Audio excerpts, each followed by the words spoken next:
Hey, hey.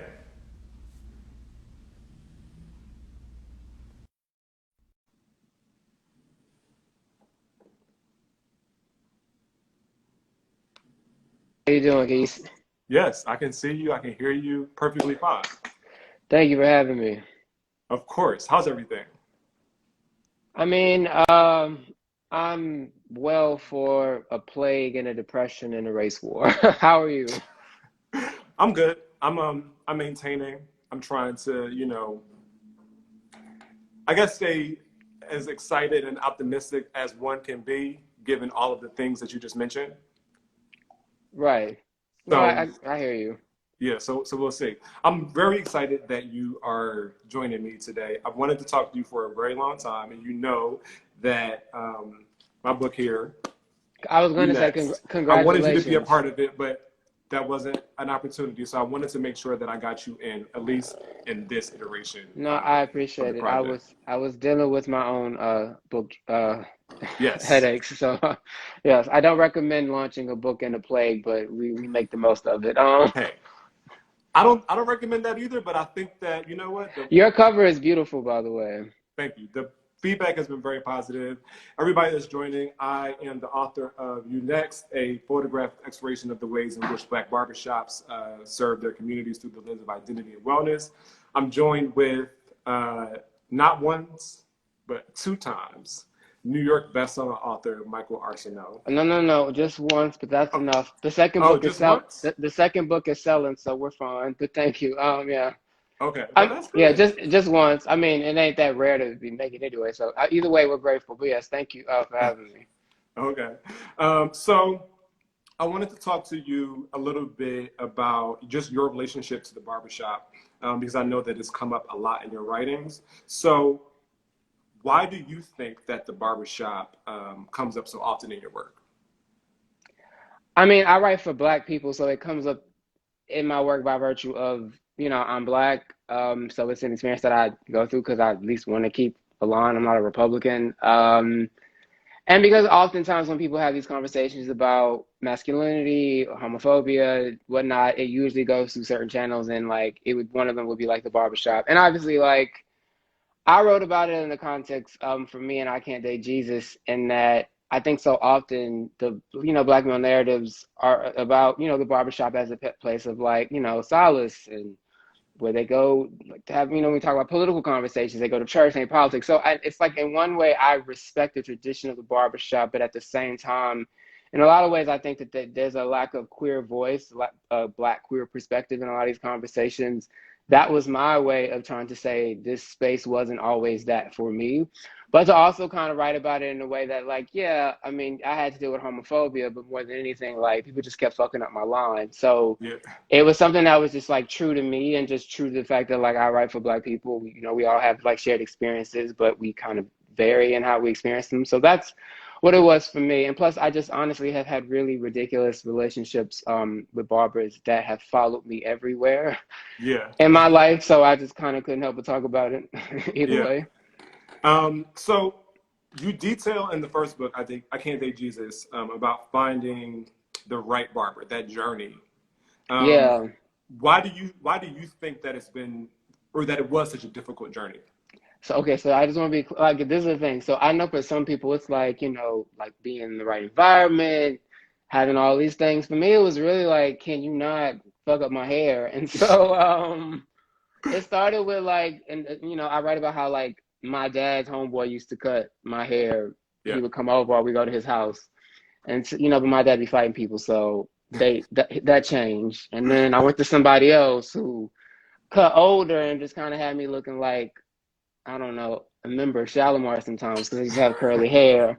And then it's just kind of like me finding my own barber. And then I do write about like in terms of like comfort and having to actually be in a place. There is one particular scene I talk about in DC where the barber was both messing up my hair by cutting against the grain and just not listening to me. And then that was actually the moment where often when people talk about how they have to deal with homophobia or how it impacts them, Yeah. it actually impacted me because what I basically say in I Can't Date Jesus, a lot of my impressions started inside of my house. So while we all have to contend with racism and homophobia and all these different things, like my lens is a little bit different. So I better from my perspective. But yeah, I think the experience in DC was probably the most impactful in the negative way because it reminded me of something that I'm probably gonna have to deal with for the rest of my life. Yeah, But I do have happy memories of people who just actually cut me and don't mess up all of this and left yeah, damage. yeah. No, it's definitely it's a battle. When I remember when I got to college in Baltimore, I'm from Philly, and I had been going to my barber for years, right? And I kept finding these barbers who would be like, you know, your line is messed up, or somebody's been pushing you back, and I'm like, I know that's not true. So you're the one, you're the problem. And I remember having to go back to Philly just to get a haircut throughout my entire time in college, just I've to been very abused by barbers. Although, if you read I Can't Date Jesus, I once did it to myself by letting a man that didn't speak English, he spoke Korean, cut my hair. I just, in an act of desperation. Yeah, yeah. but I feel you.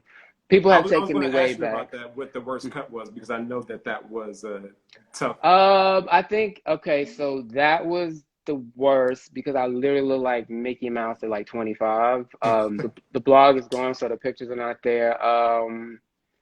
And then there's just been like damage that you can't really grow back, or like it grew back. Yeah, like my hair. So I had a cowlick, so it already looked weird as a kid. You know, kids are Yeah, awful people, so that's why I used to cuss out kids. But then this actually just stemmed because of stress, medication, and then a barber. And then when it finally grew back, they took it away. So it's just like not only do I have to listen to these dumbass conversations about politics, about women, and my head wants to explode. You fucking up my line. Hopefully, yeah. I'm not cussing too much. I forgot. That's all good. We all Okay, but adults yes, here. that's okay. Just making sure. Yeah. Yeah. So in March, you wrote about getting a haircut right before Governor Cuomo shut down Mm. barbershops in New York. What made you run to the barbershop like immediately after you heard that announcement? I'm vain, and I wanted to feel pretty before things got really even uglier. And also, okay, so part of it is my book came out at literally the week at the time was what was then the deadliest week when the pandemic first started. Let me just say it was its own kind of stresses. And plus I was in New York and Houston, which were all like the worst places to be. So I just kind of just wanted something to feel good. And plus I also knew I was gonna have to do press even from home. Yeah, And so it was also me trying not to be vain. Like I don't want to die and I'm not shallow, but I also know me. And it's like I really just need something to feel pretty, yeah, especially if I got to talk to a whole bunch of people who are not going to actually, if you don't have it, you should buy. I don't know what's wrong with you, but I don't want to put like, particularly talking to white people who are not going to always get what I'm trying to talk about, or even some city black people. So I just knew I was going to get headaches and press. So I just wanted to feel pretty in the midst of all that. So, yeah, and that's sometimes there's reason to risk shit. For me, that was yeah. that.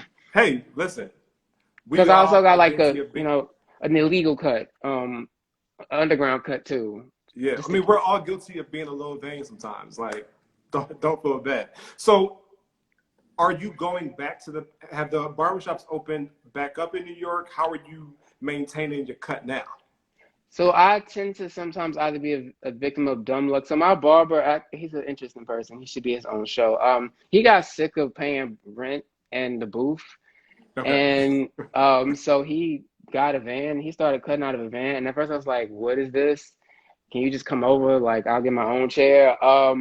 But and they mocked him at the shop that we used to go to. But you know, when that shop closed down, he definitely was driving around or coming to people's house and like cutting hair because he already had the stuff. So I was like, I mean, can you cut me so I can at least again feel pretty when I have to talk to these people? And so he actually respected how I don't really. I'm serious about keep the fuck away from me. So he had a face shield, he had a mask. I was like, if I die, it was you, nigga. So I would trace people. He would see me on the street because you know people don't. God bless people from New York, but like, and no place to the East Coast, y'all don't really respect personal space in the way like they do in the South. That's fair. And so people get real close to me, and for whatever reason, I'm not that friendly in that way. I'm a nice person, but like get the fuck away from me during the pandemic. So my barber would like clock me. He'd be like, I see you. I don't know. We have a bond. It's like, I don't know. Some about people that have been to jail, they always ask me, like, you fight folks, don't you? It reminds me of my high school experience. So he had that bus, so I just would go over there and get a cut, or he would come here, and it actually has helped keep me sane because, humanity is really disappointing this year. Yeah, it really is. And Sorry it's about that answer, but I feel like it was a full scope though. no, you gave me that was good. I think that is one of the things that I liked about that. You ended with the fact that it kept you sane, and I feel like the although the physical space that we have or that we know of as the barbershop could possibly change and completely be different moving Right. forward, having that time that you spend with your barber going through that transformation of a haircut really does offer you some like mental peace. And it's not just the moments of the haircut, it's the time that leads after. So I say like the 72 hours after I get a haircut, I am literally my best self. Yeah, I feel like the most secure of a man when I feel like a bad bitch. I mean, I would say the barber ain't usually like I like my barber, but it's not usually like that therapy session for me. I'm like, can I really just get my fade and go? Because like I have to talk to people like for Yeah, work or like I'm just like again, I'm Southern, but like I'm worn out by this year. But he cool. But yes, as long as I get this, I felt better.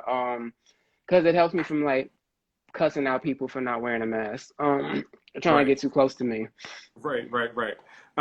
So how do you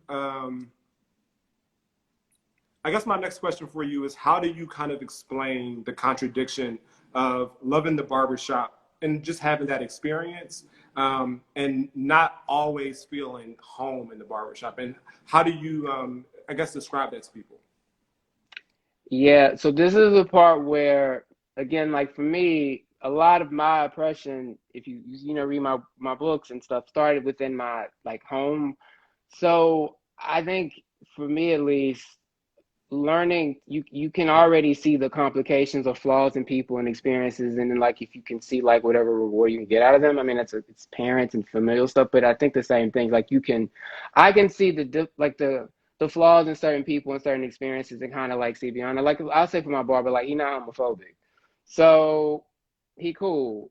But if there are other spaces where I've been in, I can tolerate it because I just, for me at least, I have a numbness because I already heard so much worse. So unless it's like in front of me directly, and like unless you saying something directly, not really whatever. But I also don't put myself in environments where like I'm gonna have more of a headache than I already need because if white people not gonna wear me out, I don't need a bunch of dumb straight black men to do the same thing. So I already remove myself in those situations. Again, I like my barber. He cool. He reminds me of folks, frankly, from back home.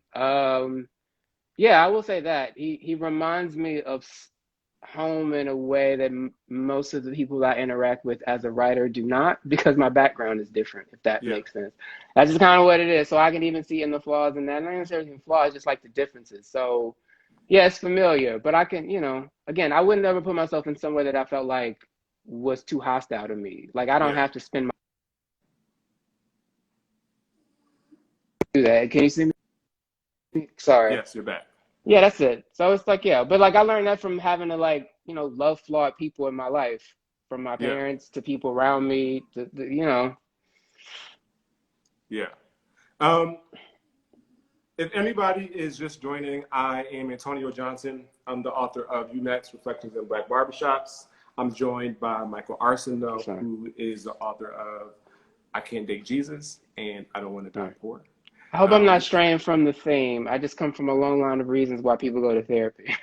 no, this is all good. Okay. It's Okay. conversation. I think that they're really, they're obviously we're talking about the barbershop because it's based on my book, but I want to kind of have just a you know full conversation about all of our experiences, Yeah. and sometimes those interactions and those things happen to take place in the barbershop. So can you explain a little bit about um, you know, given like you said, this is kind of an interesting time for all of us. Mm. Um, how are you taking care of yourself throughout all of this? Uh, um, that's yeah. Okay, so I will say outside of maybe the doomsday aspect of this, I'm more familiar with some of this than maybe most. Yeah, Unfortunately, I have to work from home for the most part, although I was about to escape from such life, but whatever. Yeah, I'm used to that. I mean, for me, I have structure, so I try to maintain some semblance of a schedule. I have had a book to like promote, which again, I don't necessarily recommend, but it does keep me focused. I still have bills to pay, so I'm fortunate that I can work. So those are those things. However, already knowing how quickly you can burn out from work and knowing more than anything, people will kill you if you let them. While I keep structuring the schedule, I allow myself the space to deviate when need be because I don't. Again, people will kill you if they if you let them. And now Absolutely. more than ever are we seeing the ugliness of people, how literally our federal government is trying to kill us in many ways. So Yeah. yeah, I smoke weed, I like work out, I go for walks or runs, I allow myself to eat whatever, and within balance. Like I try to do whatever I feel like will give me joy that doesn't necessarily risk me getting infected or potentially infecting somebody else. Yeah. So I'm just trying to do things that I feel like will make me feel better and that don't necessarily come at the expense of everybody else. And that includes getting a fade to feel pretty. Yeah. Yeah. So tell us about because I feel like every time I've seen you, your haircut is always super fresh and very tight. When you sit down in the chair, if you have to go to a new barber, what is it that you're saying how you want your hair to be cut? And just because I'm vain and don't go on camera unless I feel like I don't have a haircut. Actually, the reason why I started going my barber, because again, I don't feel like a lot of barbers are can cut for shit. My barber actually, a lot of barbers talk shit like, oh man, like he did this and did I do better. Um, he actually he fixed everything that was wrong. He started to do a little bit too much. I was like, oh no, no, no, I don't need that. I don't want to try it. I don't need a Beijing. No, I don't need a weave. I don't want to be a Yeah. sci-fi project. I mean, I'm comfortable. Don't do none of that and just give me a fade. Right. So yeah, and he worked with my limitations based on the errors of other people and stuff I can't fix. So yeah, he just actually cut my hair the way I was used to it being cut from the dude in Houston, or at least somebody out in LA. Yeah, I Okay. just found a decent barber. Yeah. And then I lost him for a year and suffered for it. I feel like everybody that I talk to has a story about losing like contact with their barber.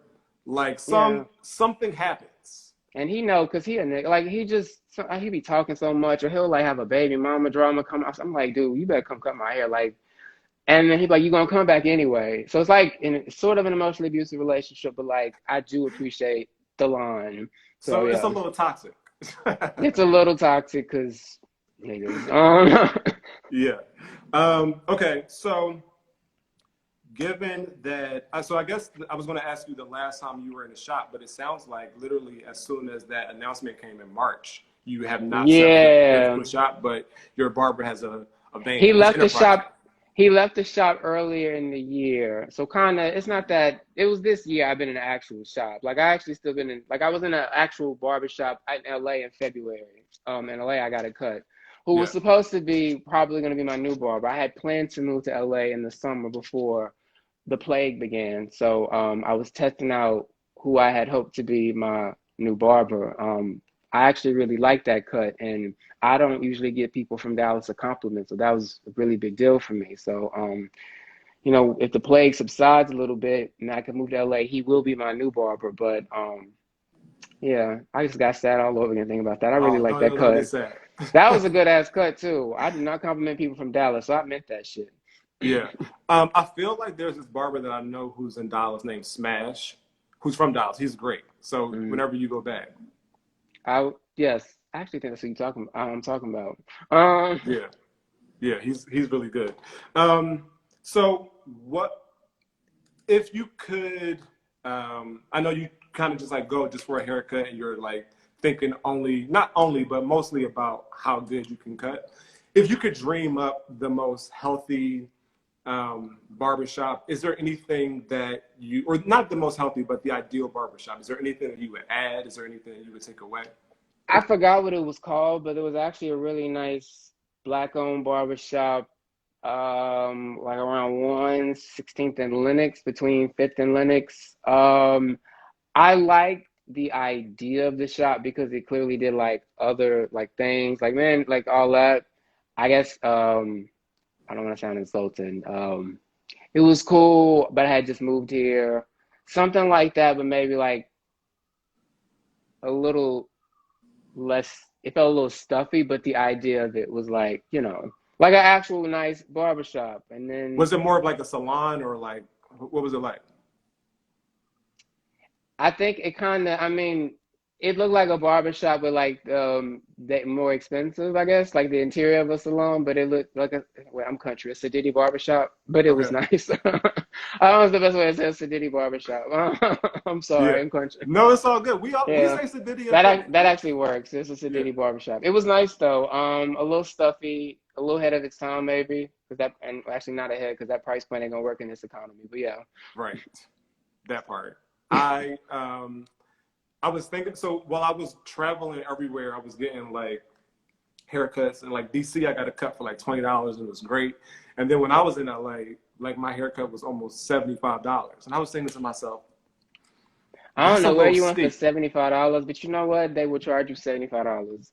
And some other barber I tested in LA was kind of expensive because I guess he cuts one of Snoop's son's hair. Granted, his hair is nice, but still, yeah, that's the LA shit. Thank you for reminding me what I have to look forward to. God help me.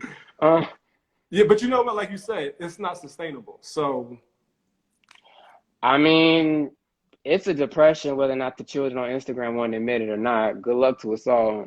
yeah. I recently purchased my own clippers. So this cut right here is something that I did myself. That's impressive. I don't trust me with that. I I'm too Yeah, clumsy for I'm no, I'm clumsy. I know my limits. yeah. Well, listen, you have a situation that works for you. I definitely And I stand can't pull by it you. off a bald head. It ain't worth the risk, no. No, no, and I feel like this. You might be a little bit too young for That's generous of you, but I'll take it. that. Very generous. I'll take it. Okay.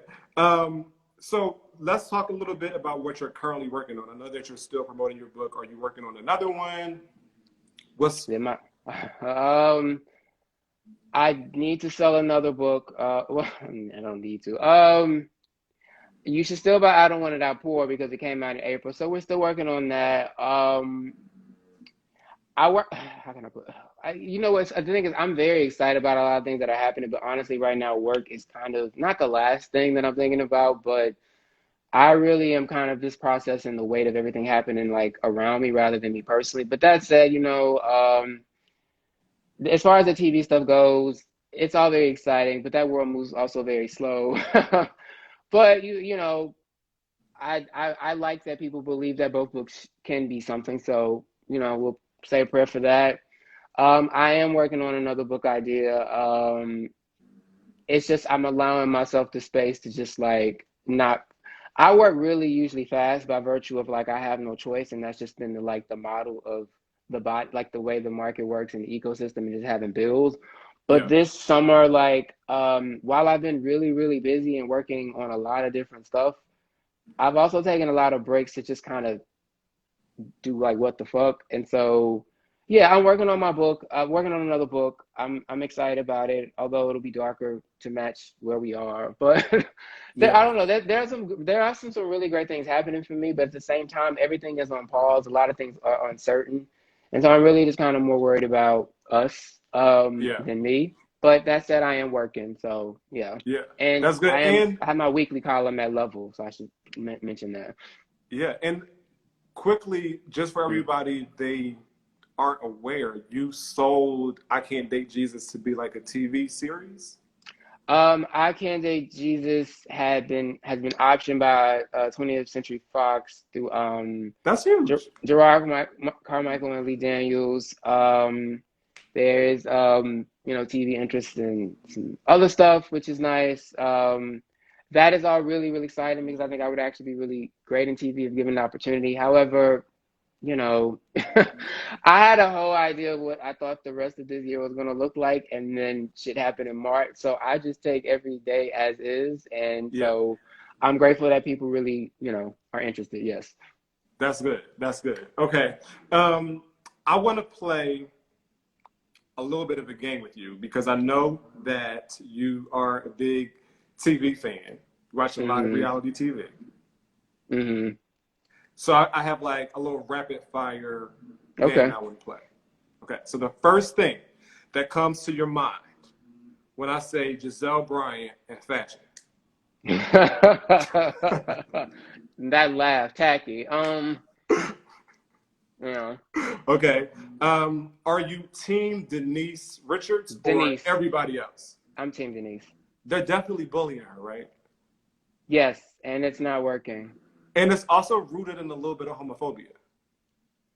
Yeah, it's at least queer antagonistic at best. Okay. It's not Okay. cute.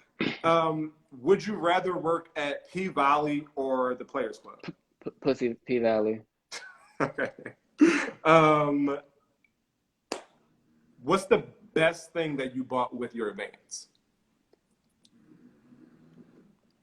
With my second book advance, I replaced my MacBook, and then I realized 6 weeks later I should have waited to get the one with the other keyboard. But we have a new MacBook finally, so we're grateful. And I feel like Macs come out all the time, so you can get a new one. All right. In honor of Versus, which is coming up, I think next week, are you Team Brandy or Team Monica? Monica. Really? Yes, Monica got something for y'all. I don't think y'all don't respect Monica's adults hits in her catalog, but good luck on Monday. Okay. I love Full So Moon, I'm but guessing, Monica. I guess I already know my answer. I was going to ask you Angel in Disguise or Angel in Mine. Oh, Come that's on now, you got to hard. be honest. That's so Angel in Disguise if I'm at home bopping, but if I'm in concert, I actually want to hear Angel of Mine because Monica actually killed that at the Escape tour. Okay. Oh, you look All so right. disappointed. I know what team you on. But I'll just say this. I think that has a lot to offer with that second album, so we'll see. Oh, y'all love that But like you second said, album. Monica has a lot on that It's adult gonna it's, catalog. it's gonna get real Um, dark when they in their 30s. yeah.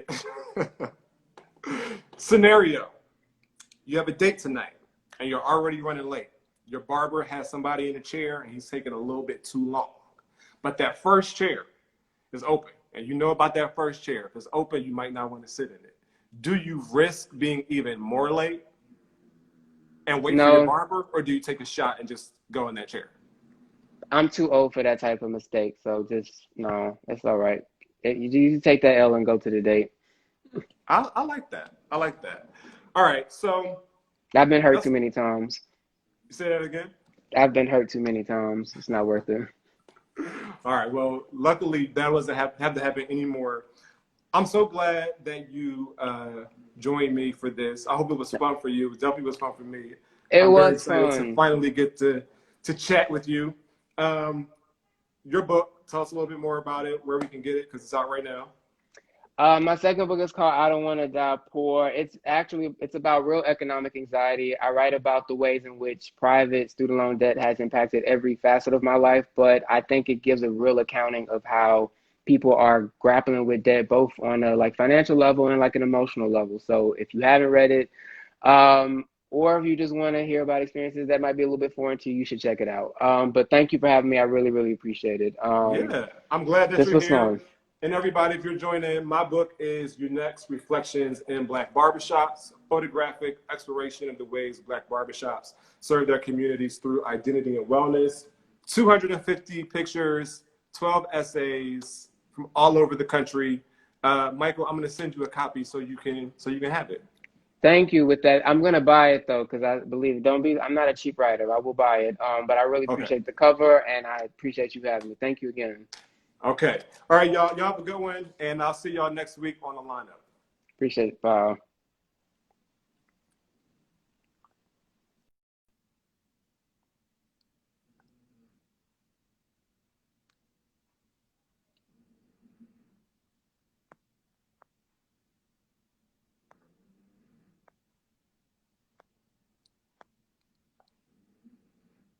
Okay, y'all.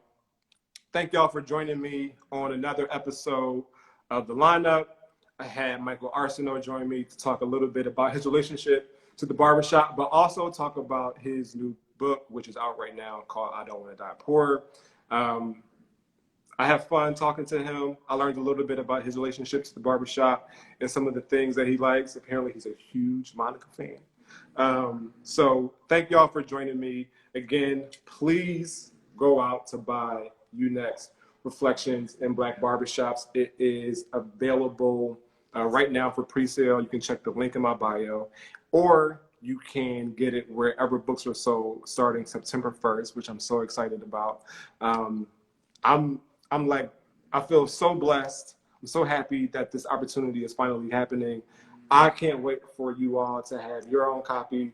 The photos in it are absolutely beautiful. Like I said, I have 250 pictures here from all over the country, as well as 12 essays from some really brilliant writers, Hanif Abdur-Rakib, Donovan X. Ramsey, Jason Parham, Zach Cheney Rice, Dr. David Wall Rice. I have a conversation with Mayor Michael Tubbs of Stockton, California.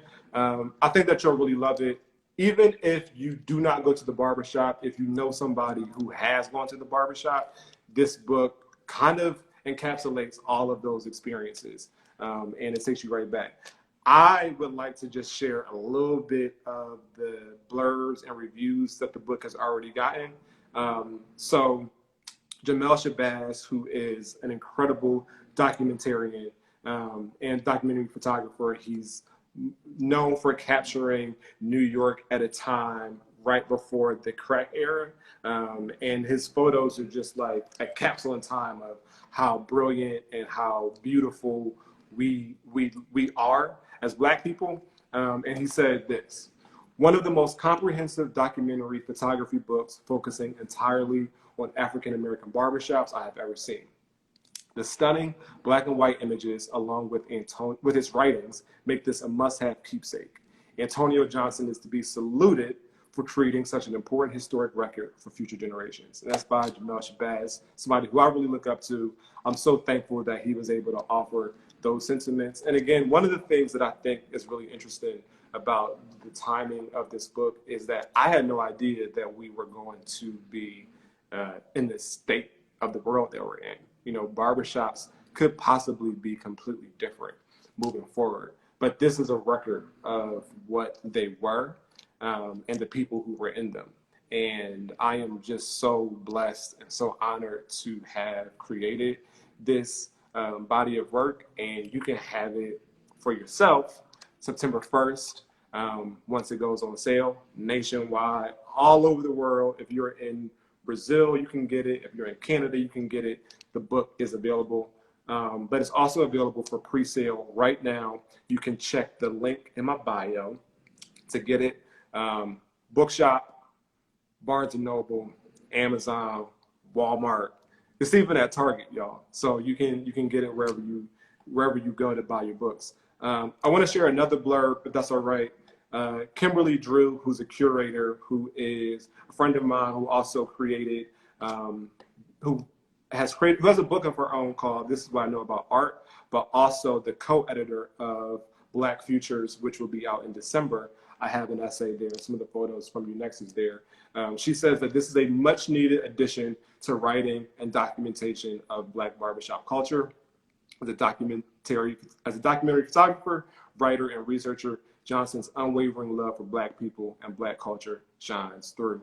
And I'm just so thrilled to like read that. You know, if you know anything about me, you know that the barbershop is huge and a central point in my life and how the way I present myself. I learned so much about myself, but also others in that space. So that love that she's talking about is definitely evident in some of the writings, and mostly all the photos. So there's another quote or blurb from John Edwin Mason, who wrote something. A professor at Rutgers University, Maurice Wallace, Antoine Sargent, shared that Antonio Johnson has put together an honest admixture of text and image that carefully records one of America's enduring institutions, the Black barbershop. In Johnson's book, the exchange between countless barbers and their clients reveals a singular refuge constructed by these Black boys and men, peacocking beauty, intellect, labor, and desire. It's a stunning study of the power of space, of safe space, tradition, and transformation. So I'm excited. Y'all are gonna love it. And the last one is by Hank Willis Thomas, who says, Johnson has created a snapshot of one of the Black community's oldest institutions. With a keen eye, he evokes memory of community and ritual and gives a glimpse into the Black man's sanctuary, showing that he has the makings of a great documentary photographer. And that's by Hank Willis Thomas. So if they all said that it's great, you all know me. I'm telling you that it's great. A few people here in the comments are saying that they have gotten their copy and they love it. So take everybody's word for it and make sure that you buy it. Again, the book is available for pre-order right now on Bookshop, Barnes & Noble, and Amazon. It is available wherever books are sold starting September 1st. And I'm just so excited. I thank everybody here for joining me today on another episode of The Lineup. I see Tina, Trey. What's up, Ryan, Keenan, Patty Sosa, Paul, and the Wills is coming out September 15th, I believe. Make sure y'all check that out. Ivan, what's happening, y'all? How's everybody? I was talking to Michael Arceneaux earlier about his book, I Don't Want to Die Poor, which came out in April, which is already doing great. Kind of talks about how, the student debt has kind of held him hostage, but how we can make our ways out of that through, a memoir. So we also talked about his relationship to the barbershop, and that was a really cool conversation. We also found out that he's Team Monica for the Versus battle that's coming up next week.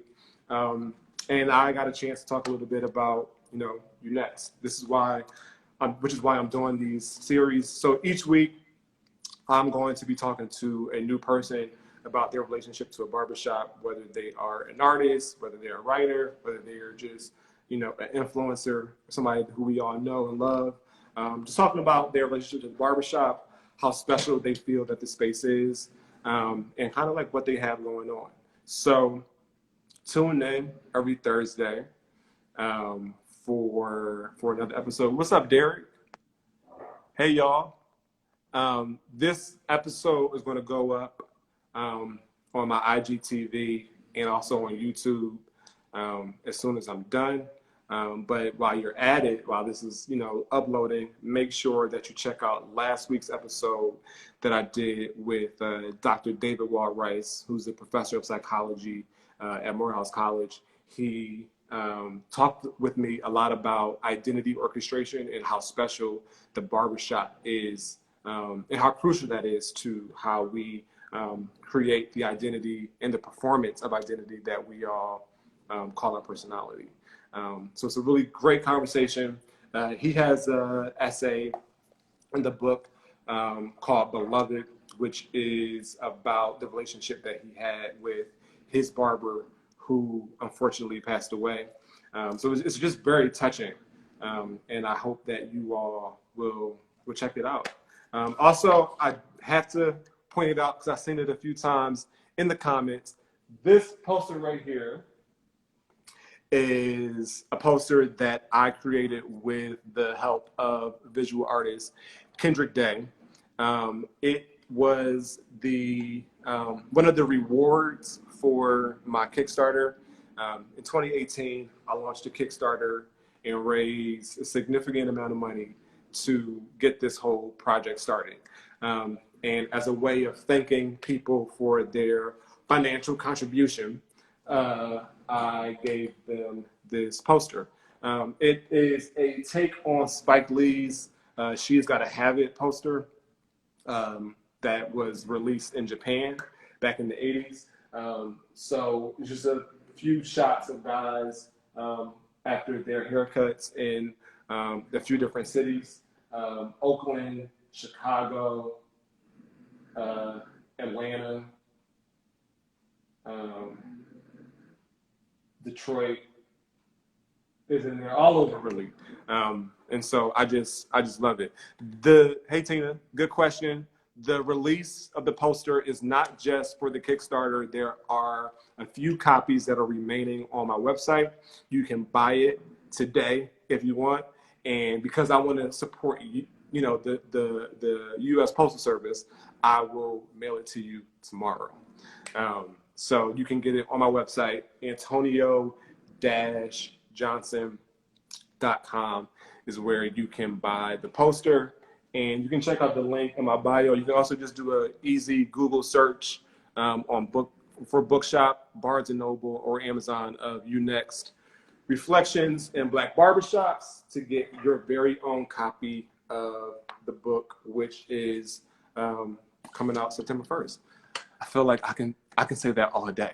It's like so cool to finally have this book ready and available to so many people who have supported me, but also just to give back to a space that I feel like has given me so much, and something that will be here long after I am, of what the barbershop was and who was there. And I'm just so blessed to be able to have documented that space and time. So go out, buy yourself a copy, buy your friends and your family a copy, and I will see y'all next week on another episode of The Lineup. Peace.